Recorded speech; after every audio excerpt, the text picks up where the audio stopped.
Hey guys, I'm Coach Newsom here, and the offense coordinator at Prestonsburg High School. Trying to get into this YouTube football game. So today, thought I'd start off by talking about Bucksweep. Bucksweep is a great football play. It is probably my personal favorite play in all of football. So I'm gonna look at it a couple of different ways you can run Buck. Um, First thing, guys, is the traditional under center buck sweep.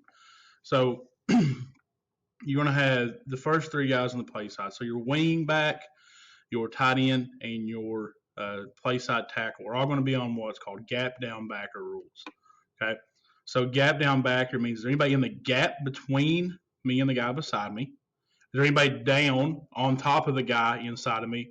And if not, then I'm going to backer. So in this situation, let's put that guy in a hit up alignment here. All right, so the wingback has no one in the gap, but he has someone down. So he's on a down block on that six technique. The tight end, you're going to ignore the guy over top of you because your rule is going to be gap, down, backer. And right here, there's no one in this gap between me and the tackle. There's no one down on top of the tackle. So I'm going to go to backer. Now, as I go to backer, I'm not going to chase. I'm not going to chase that guy. So if my tight end's going and this guy flies out on action, he'll just catch the next linebacker. Now here we have a three technique who is in that gap between me and my guard, so my strong tackle is going to go gap on him. Now there's a lot of teaching goes into the guard pulls, but your play side guard's going to pull kick, and how we teach that is we take 2 steps back, and then we find our wing back's block, and we're going to come off that block and kick out. So right here we're pulling right, so we're going to hit with our right shoulder and dig that guy out. The center, a lot of guys will always have that center reach or on reach, but at Prestonsburg, what we've done is we're going to send this guy back on that one technique. And the reason we do that is because we think that a fullback's fake is better than a fullback's block. So if we're going to fake with this cat, and we'll show that here in just a second when I talk about the backfield. But we're going to send him back. Now our other guard is going to be flat for 2 steps because we don't want to run into our quarterback, right? You got to get flat for 2 steps, and then we're going to push back for 2 steps, and then we're going to find our wing back. And we're going to wrap off that wing back's block with our eyes inside.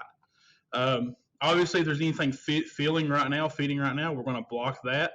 But as we are going on this play, our eyes are inside because the backfield action will take care of all that stuff that flies outside of our kick-out block. Now, our backside tackle has a really important job. Really, the thing that kills this play is any kind of chase from like this 4 technique here, or maybe if you're playing a team who's really after you and they're playing under front or something, this tackle's got to close the gap between him and the center. So he's got to really step inside, step hinge. He can throw a cut block or whatever he needs to do, but he's got to make sure this B gap is closed. And then from our base formation here, let me redraw that. Our X receiver out here on that outside, his job is going to be to cut off. You don't want anything getting inside. He's going to work his way across the field. That way, if there is a cutback, he can help seal off that safety. Now, for the backfield. Now, our fullback is going to be faking trap, okay? He's faking trap, and we want him to sell the fake. We do. If he picks up a block, that's great, but we really need him to sell this fake. He needs to make these linebackers think he's got the ball on trap so that they stay inside on him. So what we're going to do, we're going to sell that fake for at least 3 yards past, and then you can pick up a block. But you got to sell that good fake. You want to really go over the top. We want to hide the pocket, make it look like we had the football, and really get through there.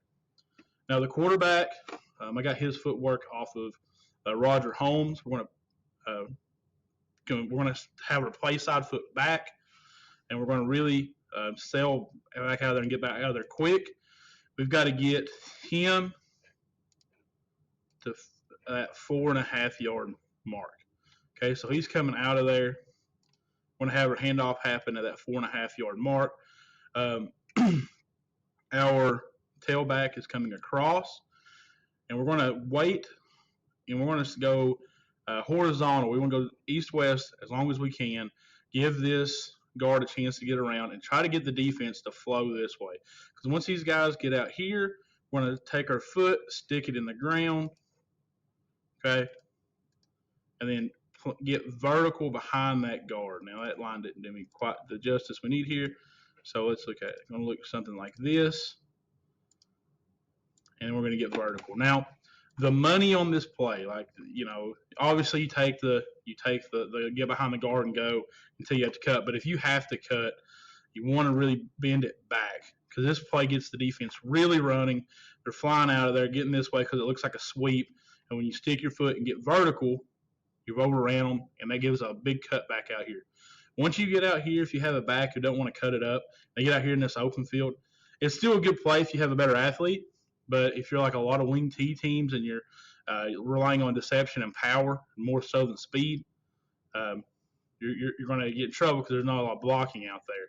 But you get these guys cutting it back against the grain. That's where your big plays are with Bucksweep.